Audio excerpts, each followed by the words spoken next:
오늘 본문의 말씀 장면을 보시면요, 굉장히 불편한 자리가 만들어졌다라는 사실을 알 수가 있습니다. 식사의 자리인데 굉장히 불편한 식사 자리에 장면이 나타나고 있어요. 함께 있고 싶은 마음이 있는 것인지, 혹은 함께 있기 싫지만 함께 있어야 하는 그런 상황 가운데 놓여져 있는 것인지 굉장히 불편한 모습이 나타나고 있습니다. 한 바리새인이 예수님을 식사의 자리 가운데로 초청합니다. 그런데 예수님이 무슨 말씀을 하십니까? 바리새인들이 듣기 불편한 말씀들을 하고 계시는 것입니다. 서로의 목적 혹은 생각, 태도, 방향성과 같은 것들이 맞지 않는 모습을 보이고 있는 것이요. 근데 그 자리가 어떤 자리입니까? 식사의 자리예요. 너무 이런 것들 생각해보고 상상해보면 너무 불편하지 않으십니까? 막 얹힐 것 같고 소화가 잘 되지 않을 것만 같고, 밥 먹는 자리에 누군가가 나를 초청해 주었는데 내가 그곳에 가서 그 사람이 듣기에 불편한 진실에 대해서 이야기하고 있는 장면들을 상상해 볼 수 있을 것입니다. 주로 우리가 식사 대접을 받게 되면, 식사의 자리 가운데 초청받아서 가게 되면 어떻습니까? 그 초대한 사람의 마음에 좀 좋은, 흡족한 그런 이야기들을 하지 않겠습니까? 근데 예수님께서는요, 자기를 초청한 이 바리새인의 마음을 아시고 혹은 진리의 말씀을 전해야 되는 그런 사명을 가지시고 그 자리에 있는 모든 바리새인들에게 이 말씀들을 베풀어 주시는데요. 37절 말씀 이렇게 시작되고 있습니다. 예수께서 말씀하실 때 한 바리새인이 자기와 함께 점심 잡수시기를 청함으로 들어가 앉으셨더니, 이 바리새인이 왜 예수님을 식사의 자리 가운데 초청했는지 그 이유에 대해서는 나타나고 있지 않습니다. 어떤 사람들이 예수님께 다가와서 혹은 예수님을 초청할 때 예수님을 시험하고자 하여 예수님께 이러한 제안을 드렸다라는 성경 말씀이 종종 등장합니다. 그런데 오늘 본문 말씀에서는요, 그 바리새인이 예수님을 초청하는 이유에 대해서는 구체적으로 설명하고 있지 않습니다.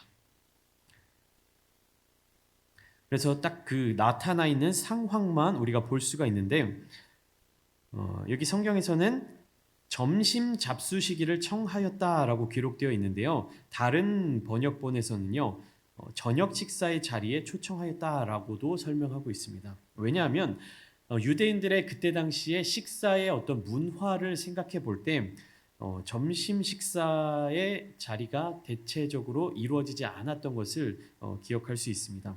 오늘날 우리들은 하루 삼시 세끼를 먹는 것을 기본 어떤 식사의 개념으로 생각하고 있죠. 아침, 점심, 저녁을 챙겨 먹는 것을 기본으로 생각하고 있는데요. 그때 당시 유대인들의 문화권에서는요, 아침과 저녁 식사가 보통이었습니다. 오늘날 우리가 브런치라고 이야기하죠. 아침부터 정오, 그러니까 12시 사이에 식사를 한 번 하고 그 다음에 하루 일과를 마친 6시 정도, 오늘날의 시간으로 그때 저녁 식사를 하게 되었습니다. 그리고 노동을 하는 일꾼들이 점심을 먹게 되는 거예요. 그러니까 바리새인들과 같은 사람들은요, 하루에 많아야 두 끼, 보통 적게는 한 끼 정도, 그러니까 금식을 자주 한다라고 하는 바리새인들은요, 하루에 한 끼 정도 먹게 되는 것이 보통의 일상이었고요. 혹은 많이 먹으면 아침에 한 끼, 저녁에 한 끼. 그리고 밭에 나가서 노동을 하는 그런 일꾼들, 품꾼들의 경우에는 우리도 이제 새참이라 그러죠. 그와 같이 점심 가장 더운 시간대에 일을 잠시 쉬면서 휴식하며 식사를 하는 그런 개념이 잡혀져 있습니다. 그렇기 때문에 예수님을 식사의 자리 가운데 초대하는 이 바리새인의 모습이 사실은 점심 식사이기보다는 모든 일정을 마친 저녁 식사일 확률이 더 높다라고 하는 사실을 우리가 감안하고 말씀의 자리 가운데로 들어가면 좋겠습니다. 그러니까 예수님이 사역의 자리를 마치시는 아침부터 저녁 늦은 시간까지 많은 사람들에게 말씀을 전하시고요, 병든 자들을 고쳐주시고 귀신 들린 자들을 내쫓아주시고 이렇게 가르치시는 그런 사역을 마치시고 피곤하고 이제 배가 고프시고 시장하실 그 시간에 바리새인이 식사의 자리 가운데 초대를 해 주어서 그 자리에 들어가서 앉으셨습니다. 그런데 38절에 이상한 장면이 바리새인의 눈에 잡히게 된 겁니다. 무엇입니까? 잡수시기 전에 손 씻지 아니하심을 그 바리새인이 보고 이상하게 여겼다라고 성경은 말씀하고 있습니다. 무엇이 이상하게 보였다라는 것입니까? 손을 씻지 않는 것. 그러니까 바리새인이 예수님의 손 씻지 않는 모습을 보면서 이상하게 여기는 것은요, 굉장히 당연한 반응이었습니다. 당시 이스라엘은요, 칼이나 포크를 사용해서 식사 빵을 잘라 먹는 것이 아니라 손으로 빵을 떼어 먹는 문화였습니다. 그렇기 때문에 식사 전에 손을 씻는 것이 자연스러운 문화였습니다. 위생상으로도. 오늘날 어떻습니까? 수저를 사용해서 식사하는 우리도 밥을 먹기 전에 손을 씻고 먹는 문화가 있는 것을 생각할 때 당시의 이스라엘 식사의 자리 가운데 이 손을 씻는 위생의 행위는요, 아주 자연스러운 모습이었을 것입니다. 그런데 예수님은 식사 전에 손을 씻지 않으셨어요. 그런데 손을 씻는 행위는요, 위생의 개념에 더해서요, 이스라엘 자손들에게 어떤 개념으로 자리를 잡고 있냐면요, 종교적인 예식의 한 형태로 자리를 잡고 있었습니다. 그러니까 손을 씻는 것, 손을 씻거나 혹은 손을 물에 적시는 것, 이것이 곧 장로들의 유전, 전통이었습니다. 그러니까 종교적 전통의 행위로도 손을 씻는 모습이 유대인들의 문화 가운데 있었던 것이죠. 그런데 예수님은 손을 씻지 않으셨어요. 이것은요, 위생적인 부분에 있어서도 깜짝 놀랄 만한 일이지만 장로들의 그 전통, 장로들의 유전, 그 종교적인 유전 가운데에서도 굉장히 깜짝 놀랄 만한 일이었습니다. 그 바리새인이 보고 이상히 여겼다라고 하는 이 말이요, 본래 원어를 살펴보면 깜짝 놀랐다라는 이야기입니다. 그러니까 바리새인이 바라봤을 때 예수님이 식사 전에 손을 씻지 않는 이 모습은요, 어떤 모습입니까? 깜짝 놀랄 만한 모습이었어요. 두 가지 이유. 하나는 위생상의 문제, 또 하나는 종교적 전통, 유전의 문제에 있어서 굉장히 깜짝 놀랄 만한 일이었습니다. 그런데 그 바리새인이 깜짝 놀라는 모습을 보고 예수님이 이렇게 말씀하십니다. 39절 말씀인데 같이 읽어볼게요. 시작. 주께서 이르시되 너희 바리새인은 지금 잔과 대접의 겉은 깨끗이 하나 너희 속에는 탐욕과 악독이 가득하도다.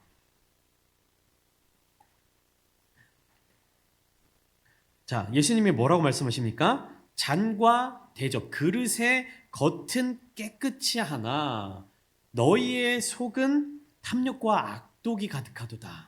그릇에 대하여서 비유하여 말씀하시면서 그 겉은 깨끗하게 하면서 그 속은 어떻다? 너희의 속은 탐욕과 악독이 가득하다라고 주님께서 말씀하고 계시는 것입니다. 자, 잔과 대접의 겉만 깨끗하다는 것은요, 무엇을 의미하는 겁니까? 그 내부 속은 더럽다, 지저분하다라는 의미입니다. 지금 바리새인이 이 예수님을 초청한 바리새인 예수님의 손을 씻지 않는 것을 이상히 여기는 것에 두 가지 이유가 있다고 말씀드렸죠. 그런데 예수님께서는요, 네가 지금 나로 하여금 손을 씻지 않는 것에 대해서 이상히 여기고 깜짝 놀라는데 내가 볼 때는 너희 바리새인들의 모습이 지금 나의 이 손을 씻지 않는 것보다 더 더럽고 종교적인 전통에 있어서도 굉장히 불순하다라고 말씀하고 계신 것입니다. 그러니까 겉으로 드러나 보일 때는요, 굉장히 경건한 모습, 어떤 종교적인 전통을 잘 따르는 모습, 정결한 모습처럼 보이지만 그들의 심정, 그 속 사람은 어떻다라는 것입니까? 더럽다, 깨끗하지 못하다, 정결하지 못하다라는 것을 주님께서 꿰뚫어 보고 계시는 것입니다.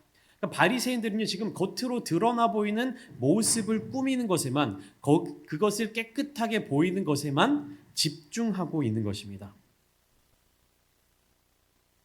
그들의 속에 탐욕이 가득하다라고 말씀하고 계시는 것이요.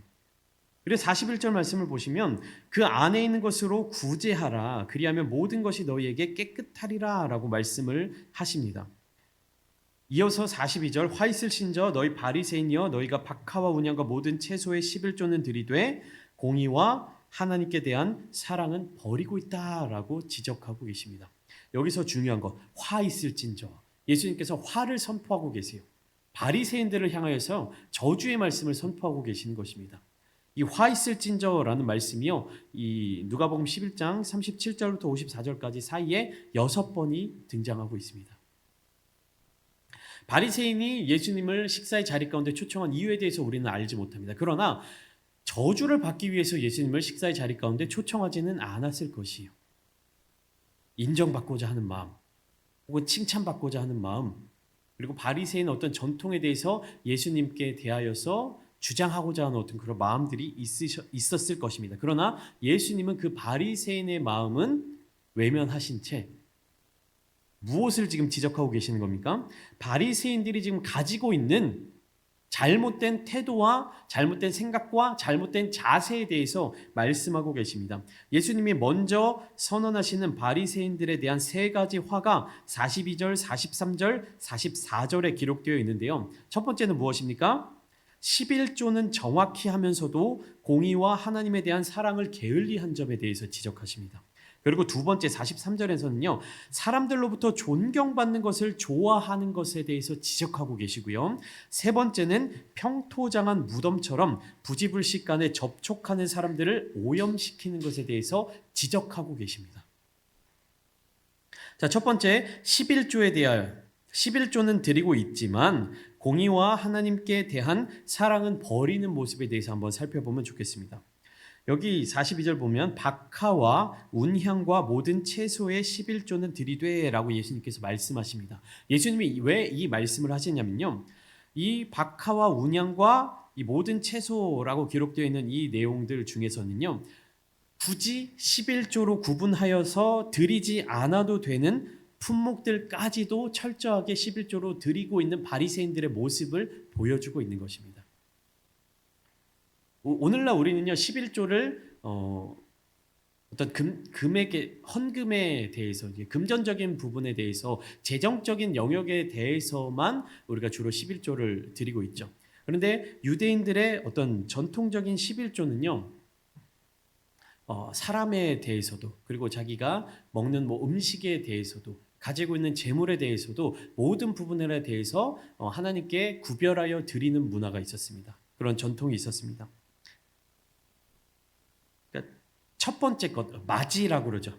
만물, 처음 난 것, 이것을 하나님께 드리는 개념이 바로 11조의 개념이었어요. 그러니까 곡식을 수확할 때도 그렇고 무엇인가 거두어 드릴 때도 그렇고 하나님께 구분하여서 드려야 되는 11조의 그런 품목들이 있었습니다. 근데 이 박하, 운향과 같은 것들은요, 11조의 그 의무적인 품목에 포함되어 있지 않는 내용이에요. 그러니까 이 운향과 같은 것은요, 하나님께 10분의 1을 구분해서 드리지 않고 그 100% 자기가 취해도 되는 그런 항목들이었습니다. 그런데 이러한 것에 대해서도 바리새인들은 철저하게 11조를 구분하여 드렸다라는 것입니다. 이 얼마나 아름다운 모습이요. 11조로 드리지 않아도 될 부분을 하나님께 구분하여서 드리는 것. 그런데 예수님요, 이 부분에 대해서 칭찬하지 않고요, 뭐라고 말씀하시냐면 공의와 하나님께 대한 사랑은 버리고 있다라고 말씀하고 계십니다. 그러니까 11조의 행동, 그런 태도는 가지고 있지만 그들의 마음 중심에서는 하나님을 향한 사랑과 어떤 공의가 존재하지 않았다라는 것입니다. 사랑 없이 드리는 11조, 그리고 감사 없이 드리는 예물에 대해서 예수님께서 말씀하고 계시는 것이에요. 그럼 결국에 무엇입니까? 너희가 드리는 이 11조가 무엇을 위한 11조이며 누구를 위한 예물이 되는 것이냐? 예수님이 그 부분을 지적하고 계시는 것이에요. 왜냐하면 11조는요, 하나님과의 관계를 증명하는 요소예요. 처음 난 것, 맛, 물, 그리고 맞이, 맞이를 하나님께 드린다라는 개념이라고 제가 11조에 대해서 간단하게 설명을 드렸죠. 그러니까 이 11조는요, 결국에 하나님과 관계를 증명하는 요소예요. 내가 가지고 있는 것 중에 가장 처음 난 것을 하나님께 드린다라는 것은 결국에 무엇입니까? 내가 가지고 있는 모든 것이 하나님께 속해 있음을 고백하는 그런 자세입니다. 그러니까 하나님은요, 이스라엘 자손들이 하나님께 드린 그 11조를 단 하나라도 하나님 자신을 위하여서 사용하지 않으셨어요. 하나님 자신의 어떤 그러한 위엄과 명예를 위해서 쓰지 않으셨습니다. 신명기 14장에 11조에 대해서 하나님께서 말씀하실 때 이렇게 말씀하시는 장면이 나타나고 있습니다. 신명기 14장 23절을 제가 읽어드리겠습니다. 내 하나님 여호와 앞 곧 여호와께서 그의 이름을 두시려고 택하신 곳에서 내 곡식과 포도주와 기름의 11조를 먹으며 또 내 소와 양의 처음 난 것을 먹고 내 하나님 여호와 경외하기를 항상 배울 것이니라. 뭐라고 말씀하십니까? 네 하나님 여호와 앞 곧 여호와께서 그의 이름을 두시려고 택하신 곳에서 네가 네 곡식과 포도주와 기름의 11조를 먹어라 말씀하십니다. 또 내 소와 양의 처음 난 것을 먹어라 말씀하세요. 그리고 무엇을 첨부하십니까? 내 하나님 여호와 경외하기를 항상 배울 것이다. 하나님 경외하는 것을 배워야 한다. 그리고 이스라엘 자손들이 하나님 앞에 드리는 이 11조는요, 결국 무엇을 위하여서 쓰였냐면요, 하나님의 일을 섬기는 레위인들에게 돌아갔습니다. 레위인들의 생활의 양식으로 쓰여졌어요. 이스라엘 자손들이 드리는 그 11조가 누구를 위해서 쓰여졌다고요? 하나님을 위해 쓰이는 것이 아니라 하나님의 일을 하는 그 레위인들의 양식으로 쓰여졌다라는 것입니다. 이스라엘 레위 지파를 제외한 11지파 혹은 이제 요셉 지파를 두 개로 나눠서 그 므낫세 지파와 에브라임 지파로 나누어서 레위 지파를 제외하고 12지파로 이야기하기도 하는데 그 12지파가 11조로 드린 그 양식들이 누구의 양식으로 가는 겁니까? 레위인들의 양식이 되는 것이며 하나님이 다 거두어 가신 것이 아닙니다. 신명기 26장 12절 말씀을 보시면 이렇게 기록되어 있습니다. 셋째 해 곧 11조를 드리는 해에 내 모든 소산의 11조 내기를 마친 후에 그것을 레위인과 객과 고아와 과부에게 주어 내 성읍 안에서 먹고 배부르게 하라. 하나님은 이렇게 말씀하십니다. 11조를 가지고 누구에게 나눠주라는 것입니까? 레위인과 그리고 나그네와 고아와 과부들을 굶지 않게 그들에게 양식으로 나누어 주라고 명령하십니다. 이것이 하나님이 원하시는 11조의 개념이에요. 그러면 그 전통적인 11조의 개념, 하나님이 명령하신 11조의 개념이 예수님의 시대까지 들어서서 한 1400년, 1500년의 시간이 흐르고 난 이후에 어떻게 적용되어야 하는 것입니까? 바리새인들도 하나님 앞에 11조를 드리면서 그 11조에 대한 개념, 그 마음이 무엇으로 연결되어야 하는 것입니까? 이웃을 사랑하는 마음. 내 주변에 가난한 자는 없는지, 나그네는 없는지, 고아와 과부는 양식을 잘 챙겨 먹고 있는지, 그 사랑의 마음, 공의의 마음, 불의를 당하는 자들이 없는지를 살피는 마음이 함께 있어야 되는데 지금 바리새인들의 11조 안에는 무엇이 빠져 있다는 것입니까? 공의와 사랑이 빠져 있다는 것입니다. 다시 말하면 하나님의 마음이 빠져 있다는 것이에요. 하나님께 11조를 드린다라고 자랑하고 있지만 그 바리새인들의 11조 안에는 하나님을 향한 사랑, 하나님의 공의와 사랑이 빠져 있다라는 것을 주님께서 말씀하고 계시는 것입니다. 그러면서 동시에 바리새인들이 기뻐하는 모습은 무엇입니까? 43절 회당의 높은 자리와 시장에서 문안받는 것을 기뻐하고 있는 것입니다. 자리가 높다는 것은 무엇을 의미하냐면 주목을 받게 되고 존경을 받게 되는 것을 의미합니다. 시장에서 문안받는 것을 기뻐한다라고 기록되어 있는데요. 원문에서는요. 아가파테, 사랑한다라고 기록되어 있습니다. 존경받는 것, 주목받는 것 이것을 바리새인들이 사랑하고 있었다라는 것입니다. 내가 먼저 인사하고 내가 먼저 섬기고 내가 먼저 다가가는 것이 아니라 누군가가 나에게 먼저 인사하기를 원하고 누군가가 나를 섬겨주기를 원하고 누군가가 나를 존경해주기를 원하고 그것을 즐기고 있는 것입니다. 다시 말하면 하나님을 높이고 하나님을 섬기고 하나님을 주목해야 되는데 바리새인들은 지금 무엇을 사랑하고 있다는 것입니까? 나를 높이고 내가 주목받고 내가 인정받고 내가 존경받는 것을 즐기고 있다는 것입니다. 다른 사람들이 나를 섬기도록 만들어 놓고 그것을 즐기고 있다는 것이에요. 예수님은 이 땅의 가장 낮은 곳에 섬기는 자로 오셨습니다. 하나님의 뜻도 이와 같습니다. 주님을 따르는 자, 하나님을 섬기는 자도 다른 이들을 섬기고 봉사하는 모습을 가져야 하는데 바리새인들은요. 자기들이 성경에 가장 해박하며 하나님의 뜻을 가장 잘 알고 있다고 생각하고 주장하고 있었으나 어떤 모습을 보이고 있었습니까? 하나님의 뜻과는 정반대되는 모습들을 보여주고 있었던 것입니다. 그리고 여기에서 더 나아가서요. 44절 평토장한 무덤 같은 모습을 보였다라는 것입니다.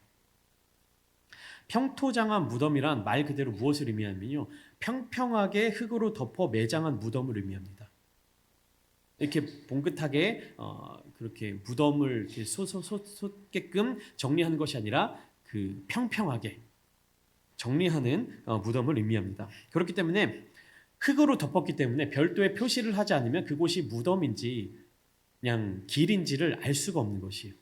사람들이 흙으로 덮여 있는 그 평평한 곳을 걸어가면서 지나가면서 그 아래에 썩어져가는 혹은 이미 다 썩어버린 시체가 놓여져 있는지 알지 못한다는 것입니다. 근데 이것이 왜 문제냐 하면 이스라엘 민족들의 율법에 있어서는요, 그 부정한 것, 그러니까 시체를 접하게 되면 무덤에 닿게 되면요 부정한 자로 여겨지게 돼요. 내가 알고 접촉하게 되든 모르고 접촉하게 되든 내가 시체 혹은 무덤에 접촉하게 되면요 나는 일주일 동안 부정한 사람으로 살아가야만 합니다. 그런데 바리새인들이 이 평토장한 무덤 같다라는 것은 결국에 무엇을 의미합니까? 자신들의 어떤 말과 행동과 어떠한 모습으로 인해서 다른 이웃들로 하여금 부정한 자들로 바뀌게 만드는 것입니다. 내가 알게 모르게 이 사람을 만나게 되면 부정한 사람이 되는 것이에요. 썩어져가는 시체가 놓여져 있는 그런 무덤과 접촉한 사람처럼 되어버린다는 것입니다. 마태복음에서는요, 회칠한 무덤이라는 말이 이와 같은 뜻으로 쓰여지고 있는데요. 회칠한 무덤은 무엇이냐면요, 이스라엘의 어떤 전통적인 무덤을 보면 우리처럼 매장하거나 이런 부분들도 있지만 굴을 파서 그 굴 안에 시신을 넣어놓고 돌로 막아놓는 그런 무덤을 이야기할 수 있습니다. 그러면 거기를 하얗게 회칠을 하게 되는 것이에요. 그럼 어떻게 봅니까? 깨끗해 보이죠. 이곳이 무덤이다라는 것을 알려주는 역할도 있지만 하얗게 칠하게 되면 햇빛에 반사되면 이렇게 반짝반짝 빛나기도 한다라고 합니다. 그러면 그 안에 썩어져가는 시체가 있고 더러운 무덤이지만 겉으로 볼 때는 어떻습니까? 깨끗하고 반짝반짝하고 빛나는 것처럼 보인다라는 것입니다. 바리새인들의 모습이 바로 이와 같다는 것이에요. 그들의 내면은 썩어져가고 하나님을 향한 사랑도 없고 하나님의 어떠한 그런 말씀의 생명이 없음에도 불구하고 바리새인들의 그 외식하는 모습, 외적인 부분만을 꾸미는 그런 모습들을 보면서 어떻게 되는 겁니까? 아, 저 사람 되게 경건한 사람이구나. 저 사람 되게 하나님을 사랑하는 사람이구나. 저 사람 되게 하나님의 말씀대로 살아가는 사람들이구나라고 이스라엘 자손들이 오해하게 만든다는 겁니다. 착각하게 만든다는 겁니다. 그럼 어떻게 됩니까? 그 사람들에게 영향을 받게 되는 것이에요. 오늘날 우리도 어떻습니까? 만약에 이제 교회 안에서 굉장히 기도를 열심히 하는 분이 계세요. 굉장히 신앙생활을 잘 하고요. 말씀생활 경건하게 하는 것처럼 보이는 분이 계십니다. 근데 그 내면에 악이 가득하고 사람들이 겉으로 보지 않는 곳에서 은밀한 죄를 행하고 또 미워하는 마음을 품고 있고 그러면서 우리는 얼마든지 외적으로 경건한 모습을 보일 수 있어요. 저는 조금 이제 후리하게 다니고 있고 조금 경건 어떤 뭐 정장이라든지 이런 것들을 좋아하지 않아서 이렇게 다니고 있는데 예배 시간에 어떻습니까? 깔끔하게 딱 정장을 입고 머리도 깔끔하게 딱 깨끗하게 넘기고 그 전형적인 목사님들의 모습 있잖아요. 뭔지 아시죠? 제가 구체적으로 설명하지 않아도 그런 모습을 하고 이 안에서 말씀을 전하고 여러분들에게 이런 것들을 전할 수 있습니다. 그리고 그러한 모습들을 보이는 겉으로 드러나 보이는 굉장히 신앙심이 깊어 보이는 모습을 가진 성도님들이 계세요. 근데 중요한 것은 무엇입니까? 그 사람의 겉모습, 그 사람의 드러나는 겉모습처럼 그 사람의 내면에 있는 신앙과 하나님을 향한 사랑과 정의가 바르게 서 있는가, 깨끗하게 서 있는가 하는 모습을 우리가 바라볼 수 있어야 되는 것입니다. 그런데 우리는요, 인간적인 눈으로 봐서는요, 저 사람이 정말로 경건한 사람이고 신실한 사람인지를 판단할 수가 없어요. 무엇으로 판단합니까?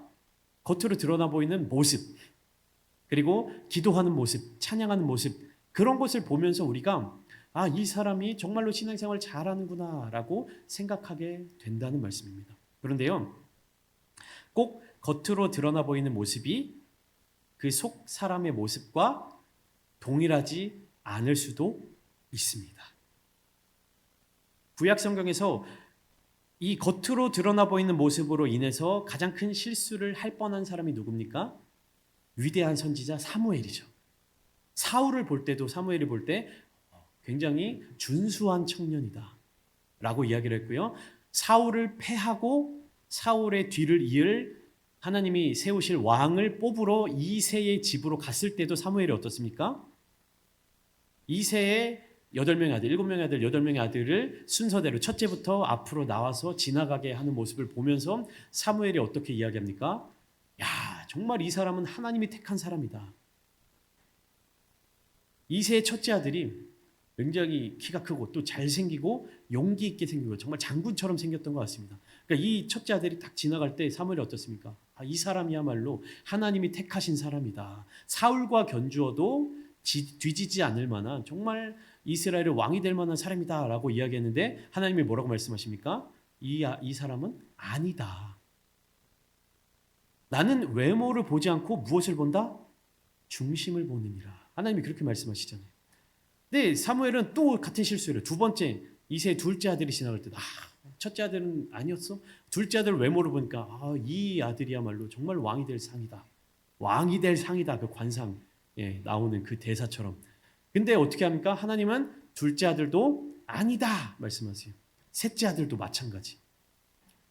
사무엘의 눈에 볼 때, 사람의 눈에 볼 때 아무리 위대한 선지자라 할지라도 그 내면의 하나님의 깊은 뜻을 알아보지 못했던 것이에요. 그러나 어떻습니까? 다윗은 굉장히 작고 어린 소년과 같았지만 하나님의 보시기에 가장 하나님을 사랑하고 정말로 이스라엘을 믿고 맡길 만한 왕과 같은 사람이었습니다. 그래서 결국에 사무엘이 다윗에게 기름을 부어서 왕으로 세우지 않습니까? 우리는 연약한 사람들이에요. 인간이기 때문에 그런 외적인 모습에 있어서 혹하게 될 수 있어요. 그러나 하나님은 무엇을 보십니까? 외모가 아니라 중심을 보신다라는 사실입니다. 그렇다고 해서 외적인 모습을 막 아무렇게나 하고 살아도 된다라는 말씀은 아닙니다. 그러나 외모와 중심 가운데 하나님은 중심을 보신다라는 것이에요. 하나님이 외모를 보시지 않는다라는 말은요, 사람들의 기준에 있어서 외적인 부분, 외형적인 모습 그런 것들이 조금 연약해 보이고 부족해 보인다 할지라도 하나님을 향한 그 사랑의 마음을, 하나님을 향한 그 진실된 마음을 보신다라는 것입니다. 그러나 예수님이 이 바리새인들을 향해서 지적하는 이 세 가지 이야기들은 다 무엇입니까? 너희가 외적인 모습에 있어서는 하나님을 잘 섬기고 하나님의 법을 잘 따르는 사람들처럼 보이지만 결국에 너희 마음 가운데 하나님이 없다.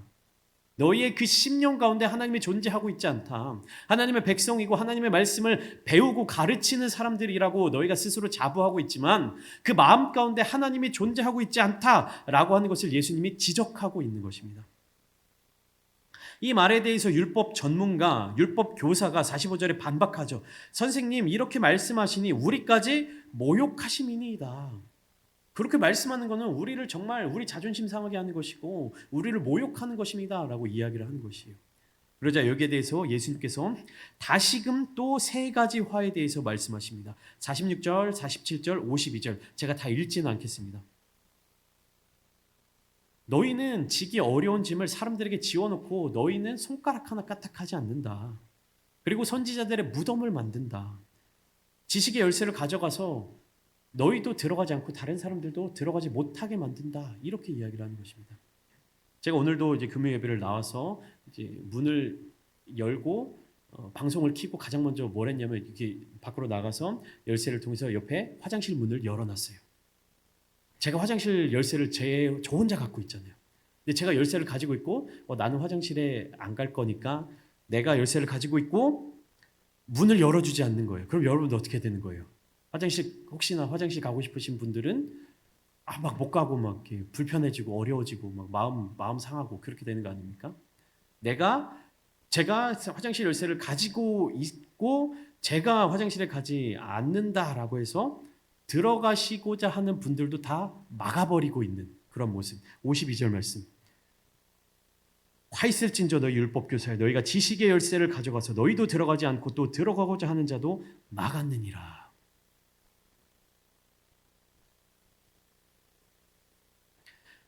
율법을 가르치는 자들이 하나님께서 이스라엘 자손들에게 율법을 주신 이유를 바르게 깨닫지 못했습니다. 그들은 율법을 통해 하나님과 더 가까워지지도 않았습니다. 그리고 더 나아가서 이스라엘 자손들로 하여금 하나님께로 가까이 나아갈 수 있는 그 길을 가로막아 버렸습니다. 그들에게 있어서 율법이란 그저 내가 다른 사람들보다 더 대단한 사람, 내가 더 율법을 잘 지키는 사람, 수준이 더 높은 사람이라는 것을 자랑하는 수단에 불과했습니다. 바리새인들에게 있어서 하나님의 말씀은요, 사랑과 공의를 실천하는 그런 순종의 대상이 아니라 나를 드러내고 나를 높이고 나를 자랑하는 수단으로밖에 여겨지지 않았던 것입니다. 여러분, 하나님의 말씀을 배우고 하나님의 말씀을 더 깊이 알고자 하는 목적이 무엇입니까? 우리가 매 예배 시간마다 강해 설교를 통해서 이 말씀을 더 깊이 묵상하고자 하는 이유가 무엇입니까? 자랑하고자 하는 것입니까? 우리가 이 지식을 머릿속에 가득 쌓아서 더 높아지려고 하는 마음입니까? 더 깊이 알고 하나님의 마음을 더 깊이 누리고 그 사랑의 마음 가운데 순종함으로 나아가기 위함이 아닙니까? 지식적인 부분만을 채우기 위한 목적이라면 그것은 이단 사이비들이 추구하는 방향이에요. 신천지들이 성경 공부하자고 하면서 결국에 무엇을 추구합니까? 여호와의 증인들이 그렇게 길거리에 나와서 성경 공부하자고 전도하고 막 그렇게 하는 것들이 무엇을 위한 것입니까? 바른 길로 인도하기 위함입니까? 아니면 자기들을 드러내고 자기들의 세력을 더 넓히고 자기들을 더 자랑하고자 합니까? 오늘 이 시간 함께 기도하실 때 하나님, 우리가 어리석은 자들이 되지 않게 하여 주시옵소서. 예수님을 믿는다고 하면서도 하나님을 따른다고 하면서도 위선으로 가득 찬 모습을 보이고 있음을 고백하십시오. 그런 나의 모습을 회개하고 돌이키며 주님 앞으로 나아갑니다. 나의 모습이 겉으로 드러나는 경건의 모습만을 갖고 있는 것이 아니라 정말 하나님을 사랑하는 모습을 갖기를 원합니다. 정말 주님을 따라가는 자들의 모습이 되기를 원합니다.